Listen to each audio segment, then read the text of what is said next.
Mayiladuthurai bus ஸ்டாண்ட்லேருந்து 2 kilometre தொலைவில் கழுக்காடி முட்டம் அப்படின்னு ஒரு சிற்றூர் இருக்கு. அங்கே சுமார் 1300 ஆண்டுகள் பழமையான கருணைபுரீஸ்வரர் திருக்கோயில்னு ஒரு கோயில் இருக்கு. அங்கே கும்பாபிஷேக திருப்பணிகள் நடந்துகிட்டு இருக்கு. அந்த கோயிலில் துர்வாச முனிவர் வழிபட்டதாக சொல்லப்படக்கூடிய ஒரு சிவலிங்கம் இருக்கு. அந்த சிவலிங்கத்து மேலே படிஞ்சிருக்கக்கூடிய எண்ணெய் பிசுக்கெல்லாம் அகற்றி சுத்தம் செய்கிறாங்க இந்த சகோதரி. இவங்க பேர் டாக்டர் ஜி.எம். பத்மா, ஜி.எம்.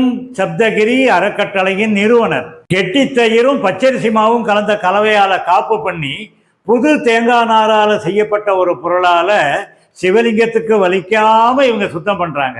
ஆனால் இவங்களுக்கோ தோள்பட்டையும் வலிக்கும், முழங்கையும் வலிக்கும். இருந்தாலும் அந்த வலி அவங்களுக்கு தெரியல. மாறாக பேரின்பத்தை இவர்கள் உணர்ந்ததாக சொல்லுகிறார்கள். அப்பேற்பட்ட பேரின்பத்தை நீங்களும் உணரணுமா? வேற ஒன்றும் செய்ய வேணாம். இவங்களுக்கு ஒரு லைக் கொடுங்க.